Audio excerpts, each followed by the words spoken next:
Ayun, no? Good day everyone. Ayan, konting trivia ulit tayo sa tinapa natin, lalo na sa mga nagtitinda, mga bago palang pumasok sa negosyo. Ito, ayan ha.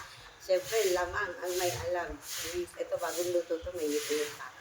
Ito po ha, yung tinapa po natin, kaya yung nagsasabi, hilaw yung tinapa natin kasi sa kabilang side nga daw, nakikita nila may kulay puti pa. Hilaw daw kayo kaya lutuin ng 2 oras mahigit. Talo pa nga nagpalambot nito ng baka. Mahilaw pa ba yung ating tinapa? Ayan po. Ganito po kasi yung pagkakaayos niya. Nakita niyo naman po yung pagkakasalansa ng ating tinapa. Di ba? Ang ganda. Ang ganda niya. Nakapatong po kasi ito sa kabilang side ng isda. Ayan, ganyan, ganyan. Eh, kukuha tayo para makita niyo. Ayan. Nakapatong po ito. Nakaganyan po yan kapag pinausukan. Kaya yung sa side nito, itong side na po nito sa isda, sa kabilang side ng ating isda. Ayan.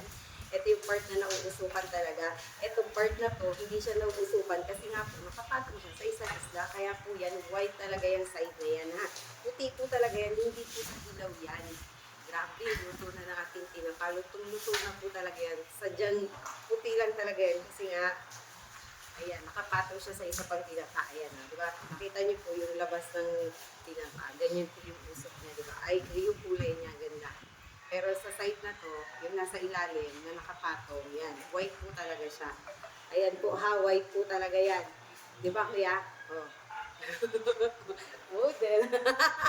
Oh ha, tanong niyo pa sa mga expert. Ganun po kasi talaga kami maggawa dito. Talagang nakapatong-patong po yan. Kasi kapag nilagyan niya ng space yan, butas-butas dyan, pagka biglang umapoy, masusunog po yung mga side niya.